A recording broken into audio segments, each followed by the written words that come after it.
el ETF tiene ciertas características, pues es un menor coste, es una mayor transparencia, es una mayor agilidad a la hora de invertir y posiblemente en el cual se puede innovar más.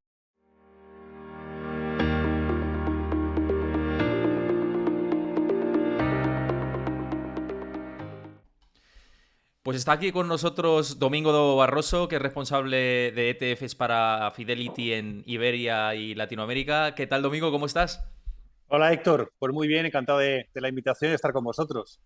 El placer es nuestro. Bueno, recordar a la gente que aunque esto, como he comentado antes en la introducción, es una entrevista grabada que se ha hecho hoy mismo, no en directo por diferentes problemas de agenda, pero igualmente tenéis el chat ahí a vuestra disposición, comentáis, yo voy a estar comentando por ahí con el chat con vosotros para decir qué os está pareciendo esta conversación, porque vamos a hablar de cómo está la situación actual ahora mismo en términos de mercados y economía, pero también luego vamos a hablar de esas oportunidades de inversión en ETFs. Muchos me lo habéis preguntado y yo creo que hoy es el día también para que estéis pendientes de todo esto.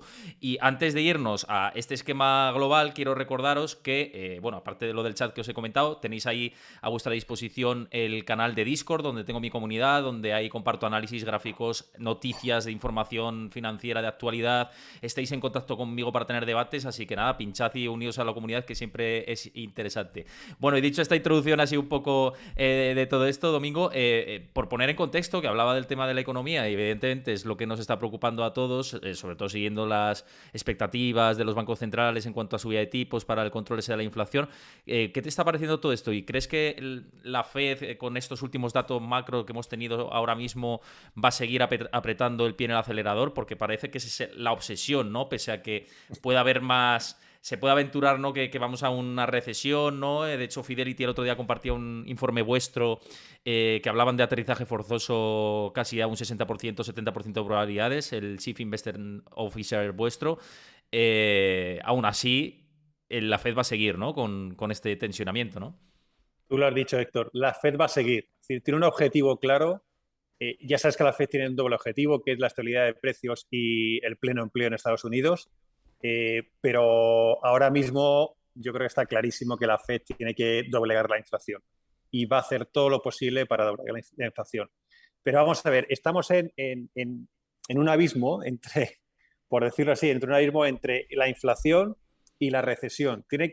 La Fed tiene que intentar ir por esa fina línea que es no caerse para ninguno de los dos lados, es no caerte en una inflación galopante y que además se te quede acerbada, o sea, se te quede fija, y la Mm. otra es no caer en recesión. Lo tiene muy difícil. Es verdad que lo tiene muy difícil, pero ahora mismo el objetivo está más orientado a la inflación. ¿Por qué? Porque los datos macro de Estados Unidos son buenos. Es decir, es que tenemos una economía que está todavía en un ciclo expansivo. Es decir, los indicadores macroeconómicos, los PMI, servicios, manufactura, están todavía por encima del 50. Es verdad que se están suavizando, pero estamos en un ciclo todavía expansivo de la economía americana. Por eso el señor Jay Powell puede apretar el freno o subida de tipos como lo está haciendo. Si lo trasladamos a otras economías, eso es más complicado.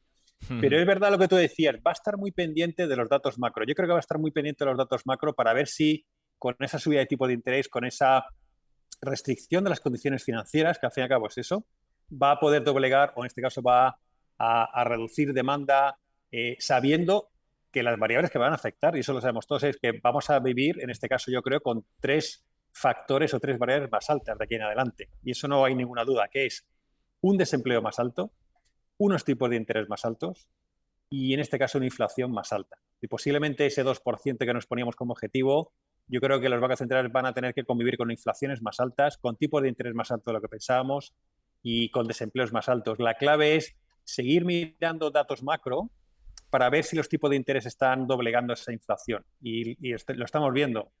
Cualquier dato macro que sale hace que el mercado, que está encantado de tener cualquier noticia positiva, porque el mercado está totalmente sobrevendido y con sentimiento muy negativo. ¿Y eso qué significa? Que cualquier noticia buena o cualquier noticia menos mala de lo esperado impulsa que los clientes o los inversores empiecen a decir, oye, la FED a lo mejor su camino tan fuerte o tan exigente va a ser más suave. ¿Qué es lo que pasa el otro día? Salía algún dato macro malo y dices, hombre, la FED ya está actuando sobre la parte macroeconomía y no va a seguir apretando tanto el acelerador. Y estamos en esa dicotomía. Es complicado, es una situación complicada. Nosotros en Fidelity, y voy terminando ya por la parte macro si quieres, vemos un hard landing o Mm. una recesión en Estados Unidos. Pero eso no significa lo hablamos esta mañana en otro coloquio, es decir, puede ser una recesión, como dicen ellos, suave, puede ser una recesión corta y además es una recesión que desde nuestro punto de vista no va asociada a una crisis financiera. Hemos visto otras recesiones históricamente que van asociadas a crisis financieras. Esta no va asociada a una crisis financiera. Entonces, es verdad que podemos entrar a una recesión, que va a haber subida de desempleo, que va a haber una contracción de la demanda, pero esperemos que sea rápida, como ellos dicen, express, y que sea mild, o sea, una soft recesión.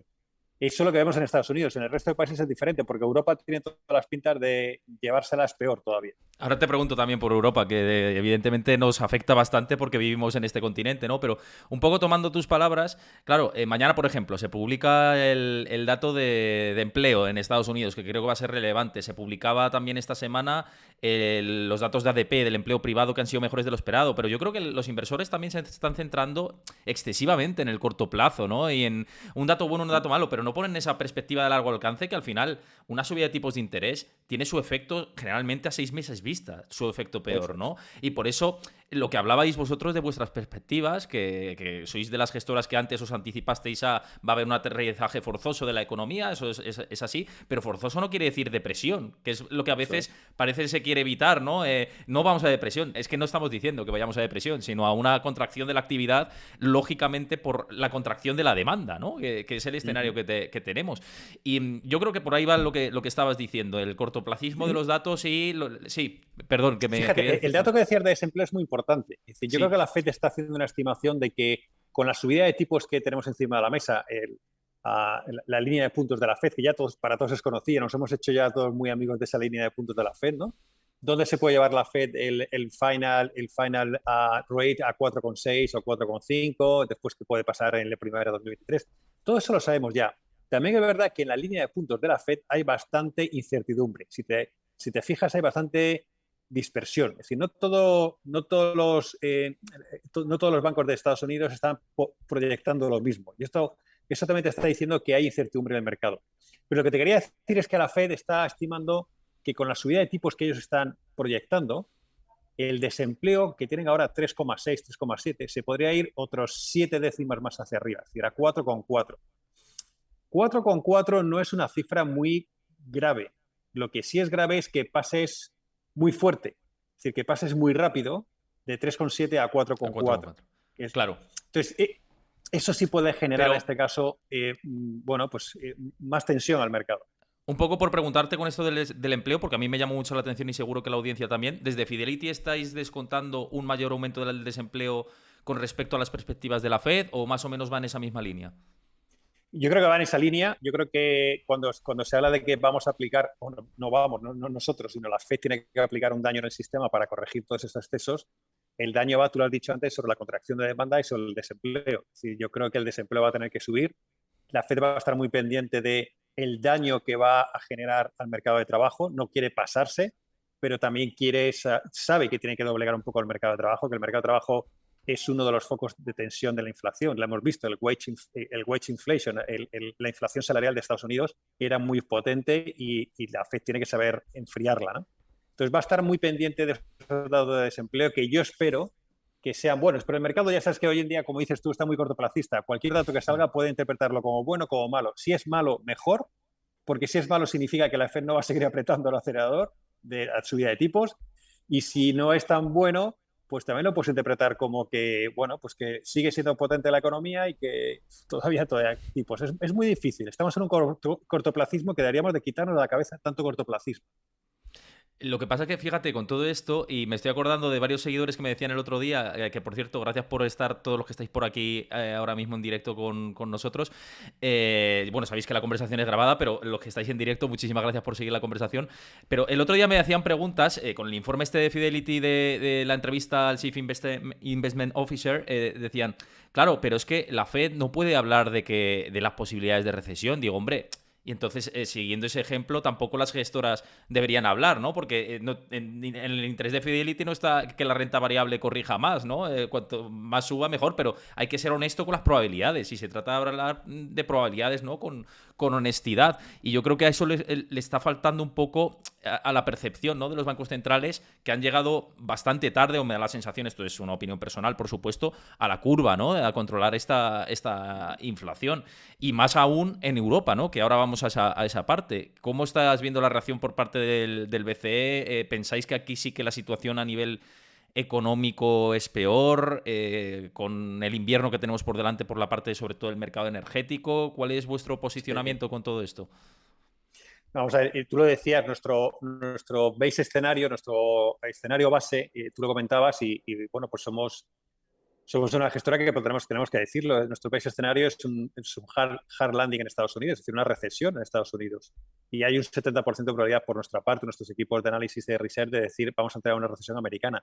Te vuelvo a decir, a lo mejor no es una recesión ni muy profunda ni muy larga, pero sí es posible que entremos en recesión. Ya estamos técnicamente en recesión, ¿no?, con los dos Claro, trimestres claro. en contracción. Entonces, y yo creo que la recesión va más allá, es cómo le aplica el daño a la economía real, ¿no? Y cómo va a afectar al mercado de empleo, cómo va a afectar al consumo, cómo va a afectar al mercado inmobiliario.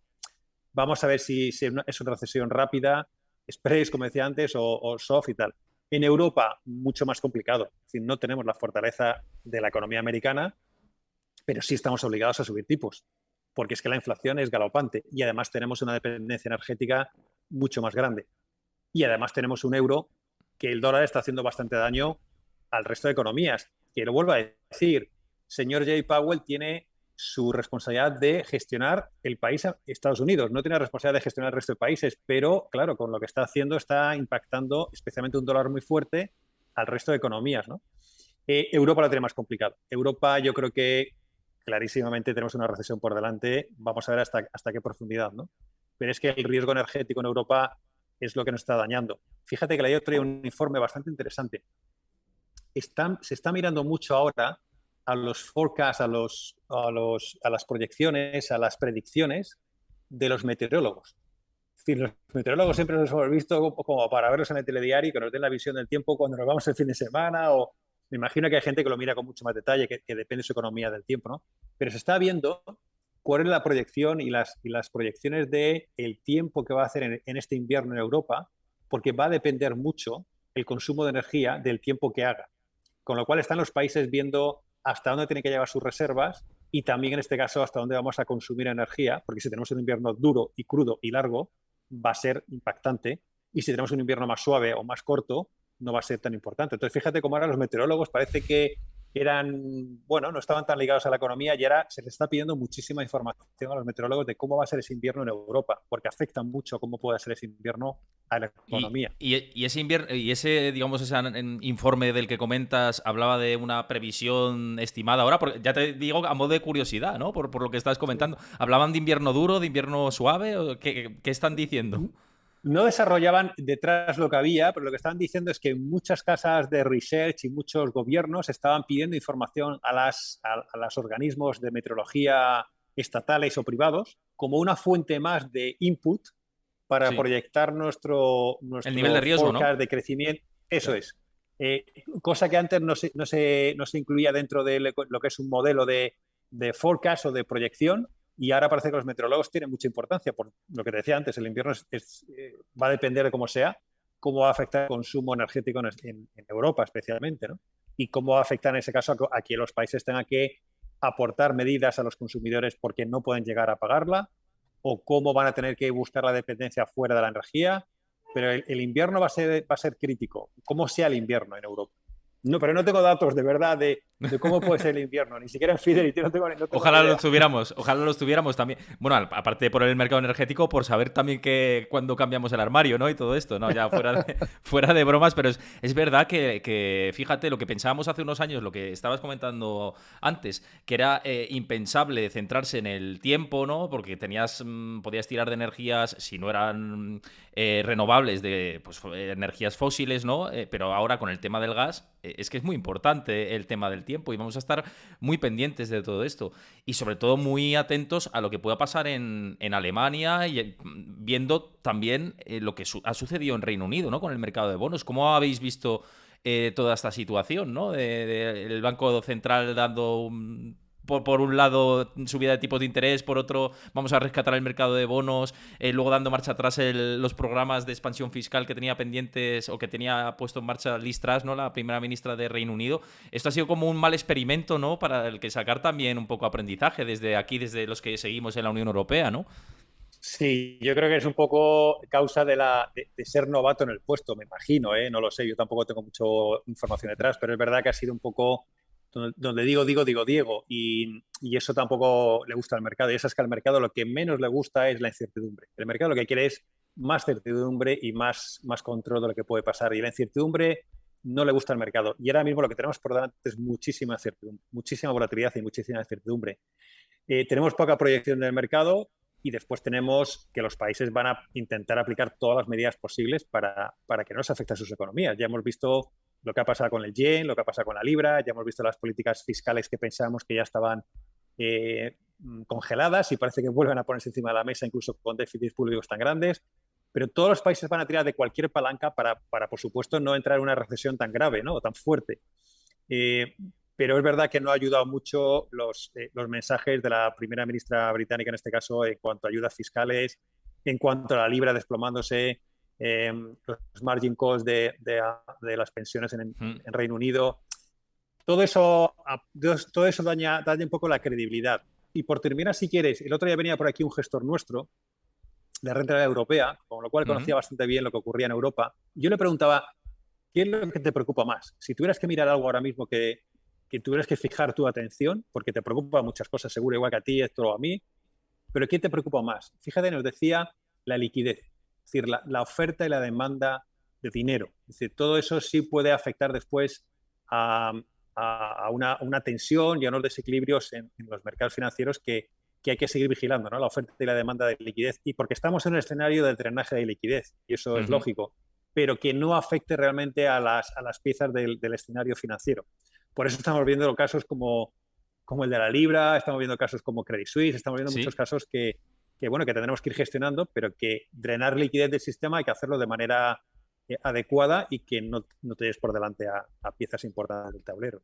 Uf, de esto sí, efectivamente vamos a tener que estar muy pendientes los próximos meses. Yo he ido comentando estos días en mis redes sociales y la gente que me sigue lo sabéis, el tema de Credit Suisse con esos CDS que estaban ya esta mañana en 350 y tantos, o no, 378, me parece niveles muy preocupantes ya porque por encima de 350, ya lo he comentado yo también en Twitter y en el resto de redes, es preocupante ya. El Lehman Brothers, perdón, por ejemplo, cuando estaba por encima de 400 ya descontaba un riesgo importante de impago de la deuda, con lo cual hay que seguir vigilando todo esto, lo cual no quiere decir ni que Credit Suisse sea Lehman Brothers, siempre lo he dicho, ¿No? ni que el resto de bancos estén en una misma posición que Credit Suisse, que yo creo que lo contrario, ¿no? Que ha habido bastantes provisiones en la época de la crisis, bastante mejora de los ratios de solvencia, bueno, un largo etcétera, que lo hemos comentado también en otros programas, pero que estoy de acuerdo con lo que dices, ¿no? Que hay que vigilar todo bastante. Oye, comentabas el tema de las divisas, te voy a hacer una pregunta rápida con esto, antes de pasar a la inversión en ETFs, que además es lo que está interesando seguramente a la audiencia de la inversión en el tema de los ETFs ahora en este momento actual, si es momento de hacer cartera o no. Por cierto, a los nuevos que estáis por aquí, os aprovecho a decir que sigáis el canal, que hacemos mucho contenido financiero, pues como el de hoy y otro tipo de charlas, así que os invito a que sigáis el canal los nuevos que estáis por aquí y los que no, pues también, que os quedéis por aquí. Pero en relación con las divisas, como decía antes, Domingo, ¿cómo estáis viendo el tema del euro? ¿Consideráis que va a seguir debilitándose más? ¿Cuál es vuestra posicionamiento, digamos, para las carteras con respecto al tema de divisas? Porque es verdad que está difícil el tema, lo he dicho antes, el tema de los cruces. ¿Cómo lo estáis gestionando todo esto? Mira, te voy a ser muy sincero, Héctor. Yo creo que hacer apuestas sobre divisas es lo más difícil que hay en el mercado, siendo el Sí. activo, que todo el mundo lo recuerda, el activo más líquido que hay. Pero de verdad que es muy complicado hacer apuestas de divisas. Yo recuerdo hace unos cuantos años cuando decíamos que el dólar entraba en una década de pérdida de poder y que el dólar se iba a ir depreciando. Y mira dónde está el dólar ahora. Es decir, yo creo que es muy difícil hacer predicciones de divisa. Yo no lo haría, ni por supuesto no estoy autorizado, ni creo que en Fidelity tengamos grandes expertos en divisa. Lo que sí vemos es que el dólar se ha portado fuerte. O sea, en la divisa hay varios factores que hacen que haya una depreciación de la divisa. El más importante, aunque haya otros detrás, es la diferencia de tipos de interés. Y lo que estamos viendo es una diferencia de tipos de interés entre Estados Unidos y el resto de países impresionante, ya sea euro, ya sea UK. Y eso es lo que estamos viendo posiblemente la divisa, sobre todo, esa diferencia de tipos de interés, esa brecha entre los tipos de interés, y especialmente con que el dólar sigue siendo moneda de refugio en estos momentos. Cuando antes hablábamos de la guerra entre el dólar y el posible sustituto, que yo creo que no lo hay, del yuan, recuerdas hace ya años, yo creo que el dólar sigue apostándose por ser moneda de refugio. Con los tipos de interés hoy en día en Estados Unidos, hay muchos capitales extranjeros que prefieren ir a Estados Unidos a ganar ese 3 y pico por ciento con una solvencia impresionante del mercado americano, o hacer el carry, que todos conocemos cómo funciona el carry en Estados Unidos, con lo cual el dólar yo creo que va a seguir fuerte. Yo no sé hasta dónde puede subir, ni Fidel tampoco, pero en nuestra asset allocation que tenemos seguimos diciendo que estamos todavía positivos, porque como todavía queda, ¿cómo se dice? Pain, y queda daño en el sistema, aún por hacer, yo creo, el dólar va a seguir siendo refugio. Y yo creo que ese catch o ese estrechamiento entre las tasas de tipo de interés entre un país y otro no creo que se cierren tan rápido entre Europa y Estados Unidos, con lo cual el dólar yo creo que va a seguir estando fuerte. Es verdad que ha subido de manera excesiva. Es verdad que Sí. tampoco le interesa a Estados Unidos tener un dólar tan fuerte. Y es verdad que un dólar tan fuerte durante mucho tiempo históricamente ha llevado a crisis financieras y crisis económicas, con lo cual a nadie le interesa tener un dólar tan fuerte. Y si miras históricamente, estamos en niveles muy apreciados del dólar. Es decir, no vemos una fortaleza, no que sé, mucho más grande del dólar. Podría pasar, pero es raro. Pero va a seguir siendo fuerte, va a seguir siendo Es una moneda fuerte en estos momentos. Claro, es que probablemente, estoy de acuerdo con lo que estás diciendo, el mayor movimiento ya se haya descontado. Es decir, Eso el es. mercado ya está previendo que la tasa terminal de tipos va a estar en el 4,5, 5 como muchísimo, 4,75, Ujú. por ahí está. Entonces, si se empieza a descontar más subidas por encima de esos, entonces cuando ya el dólar podría tener otro recorrido más al alza. Pero mientras se esté manejando el mercado en esos términos, yo creo que estoy completamente de acuerdo con lo que estás diciendo. O sea, En- ya se ha posicionado, como tú bien dices, frente a esa curva de tipos que está Eso proyectando es. la Reserva Federal Americana. No sé, pero va a seguir, yo creo que va a seguir siendo moneda de refugio en estos momentos, especialmente si Sí. entramos en recesión, o sea, seguro. No, y además porque Y yo como, creo que y es lo... como, y como activo diversificador, ¿eh? No lo digo como Total, total. inversor o especulador, como activo diversificador, creo que ha funcionado muy bien en las carteras. Es decir, tener inversiones en dólares creo que funciona muy bien en estos momentos, porque cuando estás totalmente desfavorecido de retornos en otras estrategias, cuando tienes las mismas estrategias en dólares, hace que tu cartera hoy en día pues tenga un extra retorno, que para eso sirven las divisas, ¿no? Para diversificar, no para especular ni para ganar retornos adicionales. Claro, no, sí, por hacer un apunte con lo que dices, es que además ha sido el activo que mejor se ha comportado este año de los activos Eso es. tradicionales. Si nos fijamos en renta variable, todo está como está, en mercado bajista completamente, renta fija, el mayor descenso de los bonos de la historia, el oro incluso mal. Bueno, si medimos el Fatal, oro, si medimos el oro en euros, no ni tan mal, pero en dólares mal, claro. muy mal. Y así podemos seguir sumando. Entonces, claro, pues el dólar es un elemento fundamental para proteger la cartera, ¿no? Como Eso cobertura es. ante la inflación, con lo cual, vamos, estoy completamente en sintonía con lo que dices.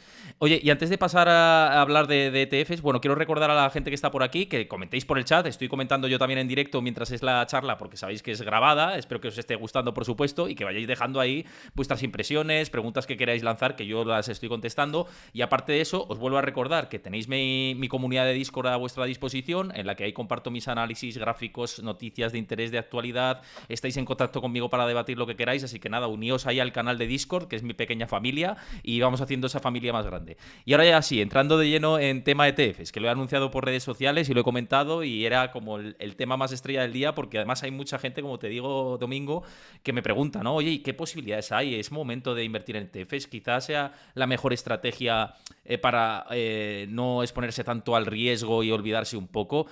¿Cómo estás viendo el escenario actual que hemos disgregado ahora en esta parte primera de la charla? Para conjugarlo con la inversión en ETFs. Precisamente esas caídas de los mercados, tanto de renta fija como de renta variable, de las acciones de la bolsa, son interesantes para ahora mismo decir, oye, pues voy a hacer cartera de ETFs y pues o haciendo aportaciones o haciendo, digamos, una aportación más fuerte, ¿no? Para ir haciendo cartera. ¿Cómo lo veis? O sea, nuestra idea ahora mismo no es empezar a hacer ningún tipo de inversión. Estamos todavía en la estrategia americana que dicen de wait and see. Vamos a esperar y vamos a ver. Yo creo que es mejor esperar y ver qué ocurre con más datos macro, qué ocurre si hay todavía un castigo más al mercado bursátil, que posiblemente podamos estar descontando todavía, pues adicionalmente un descuento adicional del S&P. Vamos a ver, o sea, no siempre hay que actuar en el mercado. Yo creo que en este momento de guardar un poco las ropas, de meterse en los refugios de invierno, decir, vamos a ver qué ocurre. Eso sí, lo que tú dices es, ¿vamos a empezar a diseñar una estrategia? Sí. ¿Vamos a ejecutarla? Pues a lo mejor no es el momento todavía, pero sí diseñarla. Tú bien lo has dicho, vamos a empezar a diseñarla.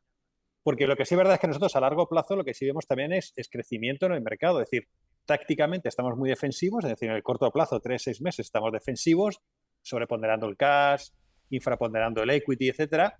Pero es verdad que vamos diciendo cada vez más nos acercamos a un punto, y eso es lo bonito, eso es la única esperanza que nos queda, cada vez nos acercamos más a un punto en el cual tenemos que empezar a pensar en carteras en el medio y largo plazo porque sería el momento de empezar a invertir. Y ese punto cada vez está más cerca. Lo decían también los gestores, no sabemos dónde está, en qué niveles está, no sabemos dónde está el suelo, pero cada vez está más cerca.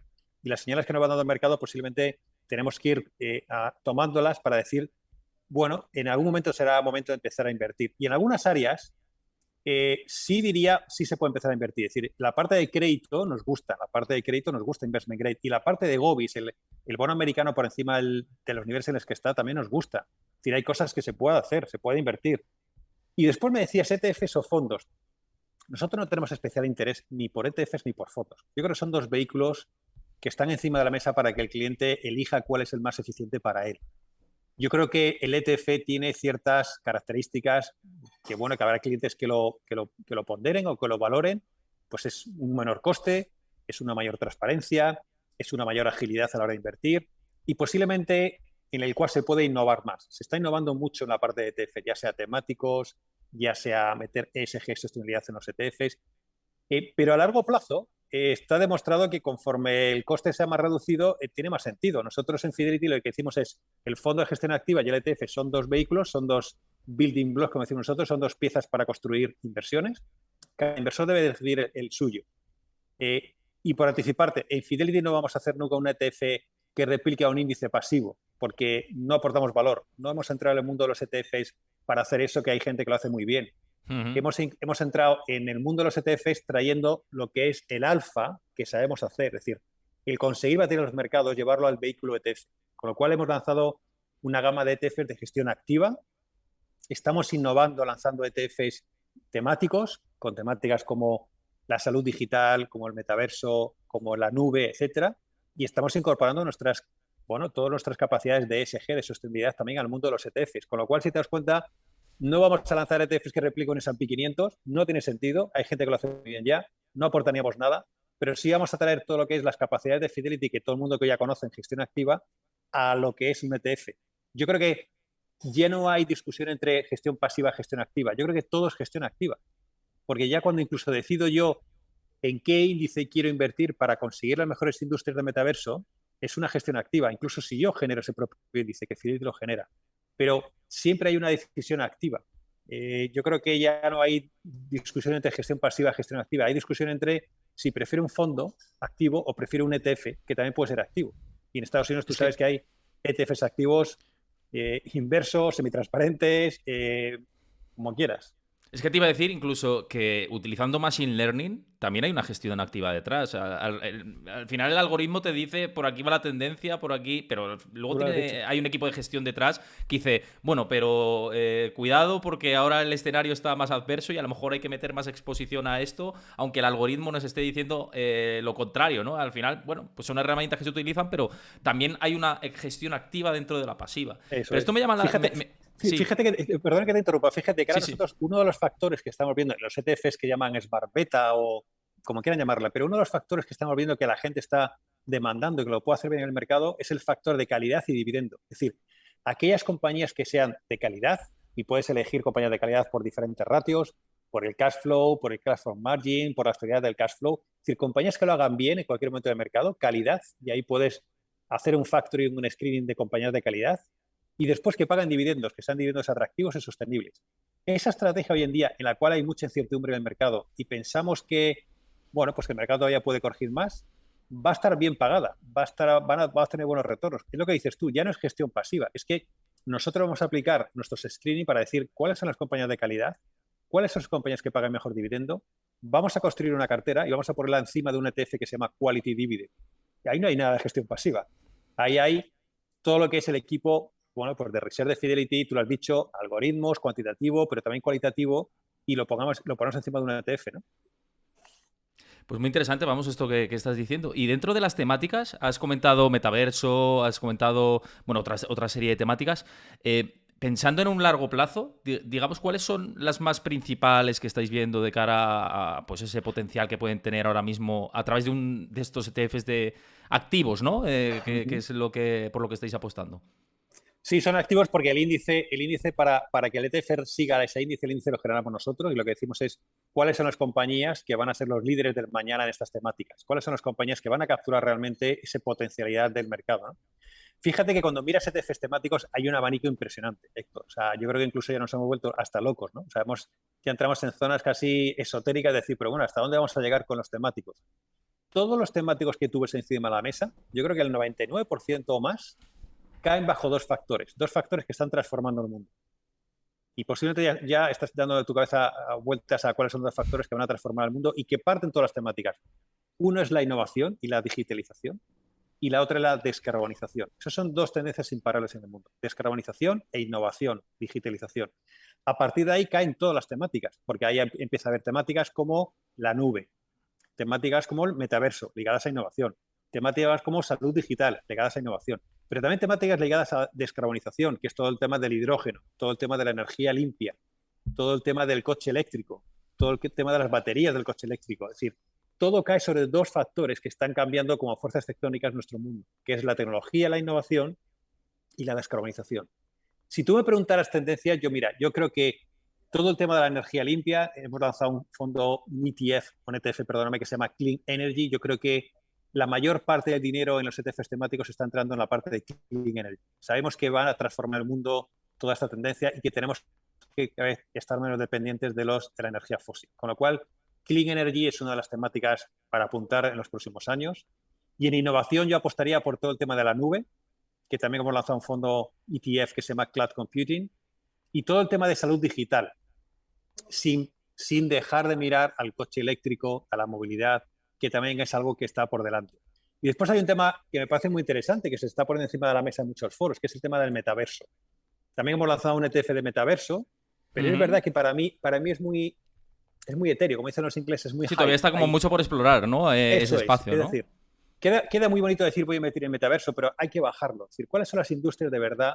Perdóname, las industrias no. ¿Cuáles son los sectores que están utilizando el metaverso para catalizar realmente un incremento de revenues en las compañías? ¿Cuáles son las compañías que van a capturar ese metaverso como dinamizador de sus modelos de negocio?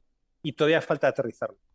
Te cuento un caso solamente específico. Nosotros cuando invertimos en una compañía en una temática específica, tenemos que exigirle que como mínimo el 50% de su revenue, de sus ingresos, vengan de esa temática. Es decir, no podemos invertir dentro de nuestro ETF de metaverso en una compañía que no tenga como mínimo el 50% de ingresos del metaverso. Solo para que veas que a la hora de elegir un ETF temático respecto a otro, no tiene nada que ver, es cómo crees ese índice para que capture esas compañías. Hablando de un caso que leí el otro día, uranio. Nosotros no tenemos ningún ETF de uranio, pero leí un caso muy específico de uranio. Es decir, cualquier cliente que quiera entrar en un ETF de uranio, eligiendo dos ETFs de uranio, la dispersión de retornos es grandísima. Y dices, ¿pero por qué? Si estoy invirtiendo en uranio. Bueno, pues porque uno sigue un índice que a lo mejor solamente captura producción de uranio y distribución, y otro índice que lo que captura es producción, distribución, seguridad y todo el ecosistema. Entonces, cómo elabores el índice para capturar esas compañías es muy importante. Y va a haber mucha dispersión ahí. Con la misma temática, con el mismo nombre, los ETF se van a comportar de manera diferente. Va a haber bastante dispersión ahí porque es, de nuevo, otra vez, es gestión activa. Es decir, ¿qué índice sigues o qué índice elaboras para capturar a esas mejores compañías de cada temática? Pues yo creo bastante revelador todo esto y que alguien que quiera pensar en buscar esas estrategias de futuro, pues esto es una alternativa más y un elemento diversificador dentro de las carteras que tenga, porque esto, lo que hablabas tú también antes, que es bastante complementario pensar en los fondos tradicionales de gestión activa combinándolo con ETFs, ¿no? Dentro de una cartera, si tuviéramos o desde Fidelity, si tuvierais que recomendar o hablar de qué podemos destinar a este tipo de ETFs y que a pues, otros activos o cartera de acciones, fondos de inversión, algún plan de pensiones. ¿Qué asignación le podríamos hacer a nivel personal como inversores? Sé que es Es difícil, complicado, ¿no? es Pero, muy sí. difícil porque es como buscar el santo grial y es muy complicado. Es decir, yo no haría ninguna recomendación. Lo que sí es verdad, lo que está ocurriendo es que ya existe lo que es la combinación de gestión activa y gestión pasiva pura. Y la gestión activa la puedes hacer con fondos o con ETFs. Es lo que decía antes. Un ETF nuestro de gestión activa lo que intenta es tener un tracking error más reducido. Queremos batir a los índices con un alfa, por supuesto, pero con un tracking error más reducido. Es decir, al cliente lo que le estás diciendo es, voy a intentar batir ese índice entregándote un alfa con menos coste. Un fondo de gestión activa posiblemente te diga, tengo un tracking error mucho más amplio, si lo hago bien te voy a dar más alfa, pero también tengo más riesgo de hacerlo mal, porque la dispersión es más grande respecto al índice. Con lo cual nosotros lo Hmm. que decimos es, te quiero entregar alfa, quiero batir al índice a un coste más reducido. Y hay gente que está diciendo, prefiero tener un coste más reducido. En las temáticas pasa igual. Es decir, yo creo que si invertimos en una temática hoy en día, es a largo plazo. Yo no creo que la temática del coche eléctrico se rompa en los próximos años. Al revés, yo creo que va a incrementarse. O de clean energy. Entonces, si lo haces a largo plazo, posiblemente en un fondo, en un ETF temático tenga más sentido. Tienes costes más reducidos. No hace falta dinamizar tanto la cartera o cambiarla tanto como un fondo de gestión activa. Es decir, si compras una compañía de un coche eléctrico que lo va a hacer bien, la vas a poder mantener en cartera cambiando un poco los pesos, pero no de una manera tan radical. Entonces, yo veo más hacer una combinación de ETFs gestión activa o gestión pasiva de fondos en función del asset class que haya detrás, o de la región o del activo. Y Por es, ejemplo, ahora si quieres invertir en fondos de calidad o de que generen dividendos, pues a lo mejor coges el factor ese, lo aplicas en un ETF, que hay gente que lo hace muy bien, y dices, mira, quiero compañías de calidad y quiero compañías de dividendos. y has dicho una cosa clave que es el tema de la transparencia, ¿no? El tema de la transparencia en los ETFs, los menores costes.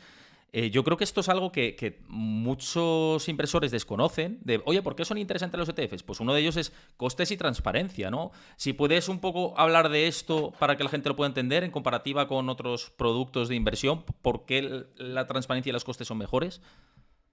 O sea, los costes en este caso son mejores porque realmente no tienes, es lógico, no tienes un equipo de research detrás de analistas como tenemos en este caso en la gestión activa, y eso en este caso son recursos. En los ETFs temáticos posiblemente tengas la elaboración del índice con todo el research, pero es más sistemático, no necesitas analistas tanto detrás. Entonces eres capaz de reducir el coste. Con lo cual el ETF tiene un coste más reducido que el fondo de gestión activa y dos, como tú bien dices, es más transparente. Al fin y al cabo, en un fondo te cuesta más entender la cartera con el decalaje que tenemos obligatoriamente interno y externo, y en los ETFs puedes ver la cartera diaria y ver qué tiene el fondo. Esto tampoco te ayuda mucho porque no es que vayas a aplicar, a hacer un trading todos los días de ahora compro, ahora vendo, pero bueno, te da consistencia de decir, yo ya sé lo que tengo en la cartera, y hay gente, sobre todo los institucionales y los wholesale, que quieren saber lo que tienen en la cartera. Y la otra parte que tú dices es que es mucho más ágil. Cuando yo quiero vender, vendo. Vendo incluso intradía. Es decir, en cualquier momento del día puedo vender una posición de ETF y no tengo que esperar a que cierre el mercado.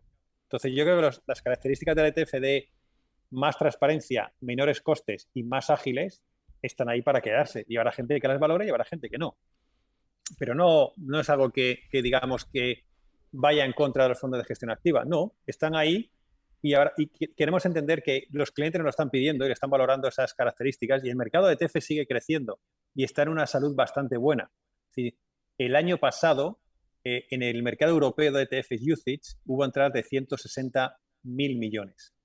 Este año, a cierre de agosto, y creo que son datos de Bloomberg o de Financial Times, este año hemos creado o hemos generado 75.000 millones de entradas en ETFs, cuando en los fondos de gestión activa ha habido salidas de 150.000. Es decir, no es que yo rompa una lanza de los ETFs frente a gestión activa, lo que te quiero decir es que hay una dinamización en el mercado de que cada vez más el ETF es parte de las carteras de los clientes. Es decir, se tiene que ir democratizando el ETF y cada vez más los clientes están diciendo es un buen vehículo, igual que el fondo de gestión activa. Y por la parte de los riesgos, ¿qué dirías a aquellos que digan, oye, pues no sé qué riesgos pueden tener la inversión en este tipo de productos? ¿Cuáles serían desde vuestro punto de vista? O sea, los riesgos son parecidos a los fondos de gestión activa. Es decir, yo creo que ha habido un antes y un después con los ETFs, especialmente de renta fija, y fue con la crisis del COVID. que se hizo un stress test a los fondos de renta fija, si encontraban liquidez.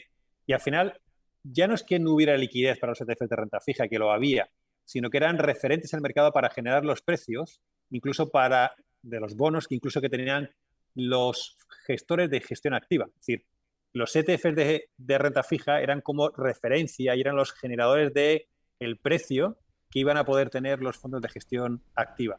Se hizo un stress test en la industria y ha estado incluido pues, reguladores internacionales como IOSCO, Fondo Monetario Internacional, etcétera, para ver si la industria era solvente, era robusta, con temas de liquidez, como tú bien decías, y el stress test salió bastante bien. Es decir, la industria de ETFs, especialmente en renta fija, ya sabes que hay menos liquidez y puede haber la horquilla entre bid-ask un poco más amplia, ha salido bastante reforzada después de la COVID.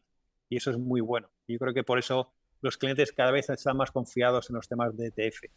Pero el riesgo es igual. Es un UCITS, está regulado. Hay un ETF provider que se llama Fidelity, otra gestora, y tenemos un market maker detrás autorizado. Es decir, no hay grandes riesgos diferentes a los que pudiera tener un fondo de gestión activa. Pues yo creo que nos vamos a quedar con toda esta parte, ya que llevamos 40 minutitos de charla. Espero que a vosotros, los que estáis viendo en directo, la charla os haya gustado, que por supuesto comentéis por aquí qué os ha parecido por el chat. Y vuelvo a recordar una vez más a los nuevos que se hayan pasado por aquí, siempre ayuda que sigáis el canal si os gusta el contenido económico, financiero, relacionado con mercados. Simplemente tenéis ahí el corazón abajo que le dais a seguir al canal y ya está. Y también invitaros a seguiros a mi comunidad de Discord, en la que pues comparto análisis, información financiera, gráficos de actualidad, estoy en contacto con vosotros, así que ahí os dejamos el enlace para que os podáis unir a la pequeña familia que cada vez es más grande, todo se ha dicho. Y dicho esto, oye, Domingo, que ha sido un placer contar contigo por aquí, que estás invitado a tu casa siempre que quieras, espero que lo hayas disfrutado. Cuando tú quieras. Es verdad que es un placer charlar contigo estos 40 minutos. Enhorabuena por tu divulgación de conocimiento, que yo creo que hace falta mucho en España, es seguir divulgando conocimiento. Y de nuevo, que estoy para ti, para tu disposición, cuando quieras invitarme, por aquí estaré. Que es un Genial. placer.